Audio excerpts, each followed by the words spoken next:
Alright, hello there, welcome back. I'm going to show you a little proof of concept video for an Overwatch-style King of the Hill map type in TF2. So I've been working for this for quite a while. Finally, it's done without any bugs, hopefully. So you can see now, this is round 1 as shown on the screen, and this is area B. In fact, this is a map, like Overwatch.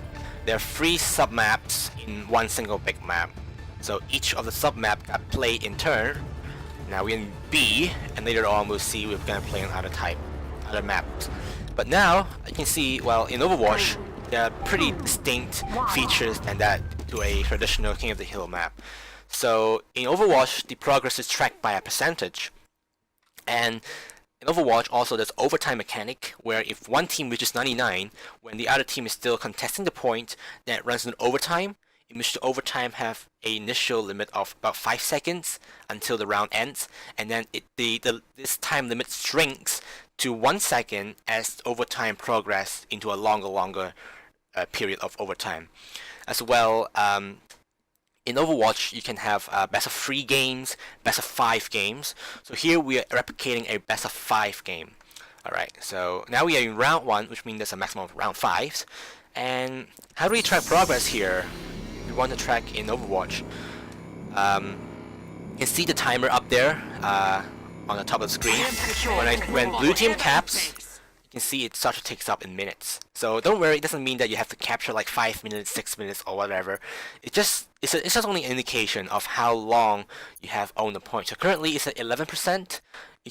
You only take care of the minute part of the timer. So if red team takes the point, speed this up a little bit. You can see the red team takes a point and the timer takes up there by 1 minute by 1 minute. So the reason why you can't use a traditional King of the Hill timer that is implemented in TF2 is because that the TF2 timer only knows how to count down, and then it cannot, if you use the second part, you cannot show 100, you cannot show anything about 60. So I decided to manipulate that a little bit, and just to modify the minute portion of the timer. And also in TF2, if you force a map trigger at the end of the round, which is a round win, then you got those humiliation crit boosts or whatsoever, then it will reset the whole map without saving any progress made in the previous round. So in that case, you can't even play through one round, and if you want a best of 5 map, you can't use that system. So this is why I built this one. I'm gonna like fast forward a little bit right here, just to demonstrate the overtime mechanics. So for those of you wondering how the Overwatch overtime mechanic works, here's a little extra part. This is a more prototype version of the same map I built, where I use a display instead of a overhead display of a HUD. So you can see now I have 99% as blue, and red team has 34%. I'm going to cap this point, and I'm going to demonstrate how overtime in like Overwatch works. You can see there's an overtime counter right there. Start counting, and you can see whatever the red team tries to contest a point, it will return to 5. So after a bit of time, this maximum value won't be 5 anymore. Instead it's 4 right now. 4, 4, 4. It's 3 right now. See, it's 3, 3. Then we'll go to 2, and eventually 1, 1. After the overtime ends, whoever belongs to point wins. So that's a little bit extra. Went off. You can see now I keep getting 5. If I'm not on the point, it will kind of count down. 3, 2, 1. But if I step on it, it will announce a new limit. So 4, 4. Okay, it starts to 3 right now. Okay. 2. 2. Now it starts to 1. That's how I cap it. Okay, so you can see that the overtime timer actually just shrinks from 5 to 1. It will do a countdown, but the maximum time will get shrinked. So, and also the system recognizes that only one team currently has overtime, which is the red team has 99%. So once the red team is 99%, you can notice that the overtime music just stops and it resumes normal play. So if you cap again, then it will enter overtime immediately again. So let's see. Music starts. And if we cap it again, the music stops. Okay, so that's it. So let's just fast forward a little bit, demonstrate that double overtime is possible. Actually, I'm just gonna go a little bit closer to the spot. Okay. So let's see. We're just gonna cap this point continuously. Let's fast forward a little bit. So that's overtime. Timer's free right now. 2. So that's a 2 again.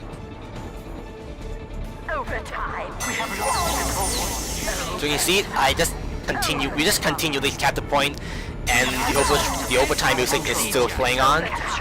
Still playing 99%. So let's win B right now, and I'm just gonna let red win the game. So the round belongs to red as announced by the announcer, and you can see there's 1 second added to the red timer. And here in round 2, we're in B just now, and this area should be C. Okay, it just randomizes. It uses the logic case pick random shuffle to ensure that all the 3 sub-maps are played before returning to another cycle. So you can see the announcer says, "Get fighting already!" As usually this is announced in casual game modes or competitive game modes. Now I'm gonna let blue, just us, cap the point, and the announcer will announce this round belongs to blue, or blue takes the round, something like that, to stop the music. So you can see, hold on, just wait a minute. Blue takes the round, and then because the match still continues, so the doors just close, as you can see in Overwatch. The door just closes if the round continues. Also, the system knows when to recognize a tie game. So I'm just gonna fast forward this, and I'm gonna force a tie game to do tie game. So by the end of tie game, the announcer will announce it's a tie game, and then upon the start of round 5, it will announce a tiebreaker or something like that. The red team point. Okay, so let's see. It's gonna wait a little bit thing here. It's long, but luckily you can fast forward. Okay, so you can see here. Tied game. Okay, so now I think we're in A, so now we return to B. Round 5, and then where do I here? In A now. Okay, so it happens to be B and A at the same as round 1 and round 2, but it actually shuffles. Okay, so for round 4 and 5, it might shuffle a little bit. Now the announcer announces final round, and I'm just gonna speed up this a little bit. So upon all the systems, finally we got a final game with one team reaching 3 points at the end. So you notice that upon reaching 3 points, the door does not close,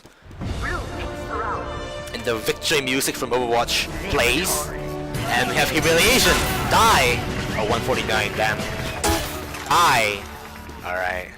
So this is it. So this is the proof of concept of a working Overwatch-style King of the Hill in TF2. That's it. Of course, it doesn't have to be wins when you have only like 3 points. You can win at any percentage. As long as there's one team successfully reaches 3 points, then it's a win for that round. So we just quickly simulate a 3-0 situation. So here in the case, we have a 3-0, red to blue, and the game we just announced, win for red as usual. Red wins the round. Victory! Yeah. It will still announce that red wins the round before taking the general whole map. Alright, so I'm just going to take you behind the scenes a little bit and how everything works. So this is the hammer view of the map. You can see it consists of 3 areas, here, here, and here, A, B, and C.